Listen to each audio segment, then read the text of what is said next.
Assalamu alaikum dear students. Welcome to EBSAC's online support program. I am Maria Masood from Army Public School and College, Fort Road. The topic we are going to study in this video is characteristic of sound from chapter number 11 of your 10th class textbook.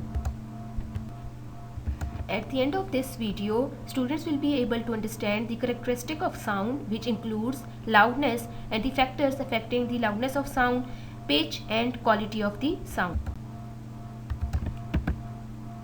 Before proceeding to our topic, let's have a recap of what sound is. Basically, sound is a form of energy that travels in the form of waves from one place to another. And the necessary condition to produce sound is vibration of particles. You have also studied that sound waves are type of mechanical or longitudinal waves which requires material medium for their propagation. How sound of different objects can be distinguished, it depends upon the characteristic of the sound, some of which are loudness of sound, pitch and quality of the sound. We will discuss these characteristics one by one. Loudness refers to how loud or soft a sound seems to a listener.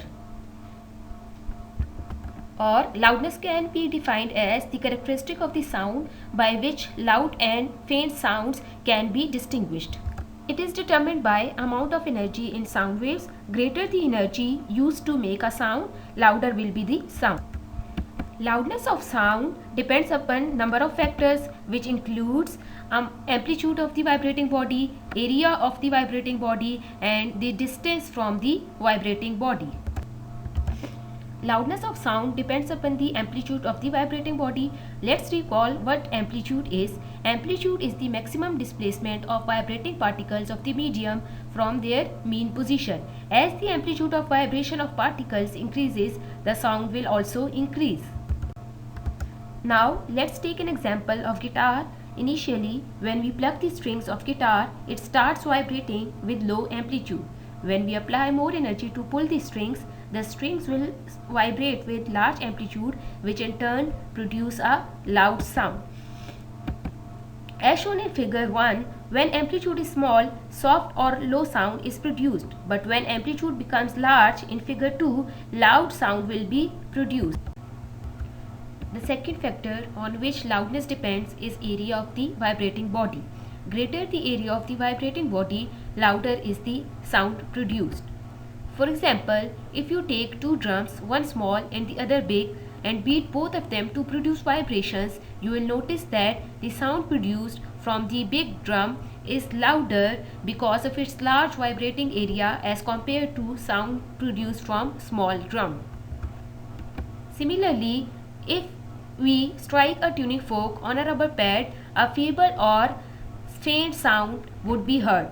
But if the vibrating tuning fork is placed vertically on the surface of a bench, a loud sound will be heard. The loudness of sound increases when you are close to the source that produces sound. Similarly, when the distance between source and listener increases, the amplitude of sound is decreased and a faint sound will be heard. For example, if two listeners A and B are standing at different distances from the horn played by the train, then the listener A, who is at less distance, will hear loud sound as compared to the listener B, who is comparatively at more distance. Loudness of a sound also depends upon physical conditions of the ears. A sound appears louder to a person with sensitive ears than to a person with defective ears. The pitch of the sound is the characteristic of a sound by which we can distinguish between a shrill and a grave sound. We can identify male and female voice without seeing them through pitch of the sound. The pitch of a note is determined and measured by frequency of the vibration of the particles in the sound wave, which is equal to frequency of the source. This parameter decides whether a sound is perceived as high-pitched or low-pitched. In sound, frequency is also known as pitch. A high frequency gives rise to high-pitched sound and low frequency produces a low-pitched sound.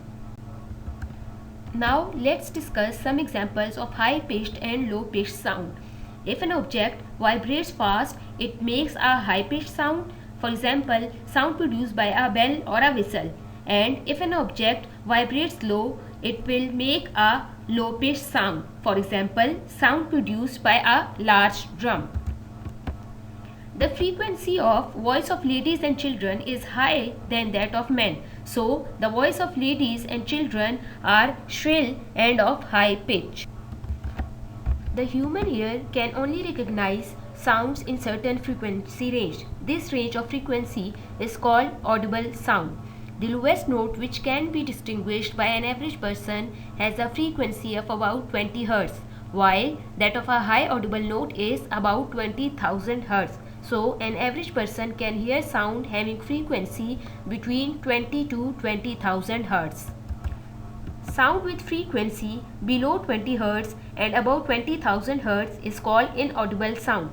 Sound waves with frequency less than 20 Hz are called infrasonic sound waves, and sound having frequency greater than 20,000 Hz are called ultrasonic sound waves.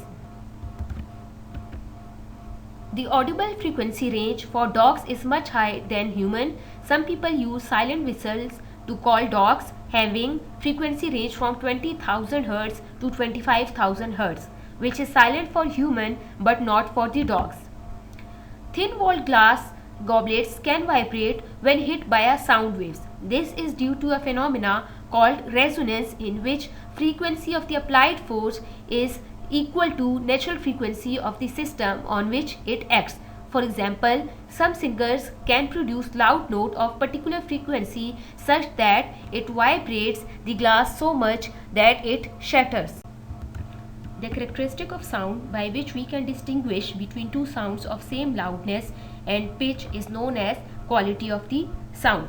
If sound of two objects have same frequency and same wavelength but they are different, for example, one can easily distinguish between the sound note produced by a piano and a flute without looking at the instrument.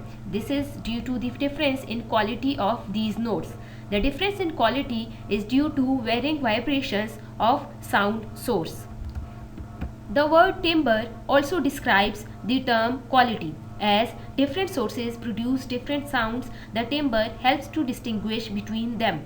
The instruments are of different shapes and size, and they produce different harmonics of loudness, so their sound can be easily distinguished. For example, the waveform of sound produced by three different instruments, tuning fork, flute and clarinet, is different even they have same pitch and loudness. This is due to quality of the sound produced by these instruments, by which they can be distinguished easily from each other. This is the summary of the topic, in which we have studied the loudness, pitch and quality of the sound and the factors which affect these characteristics.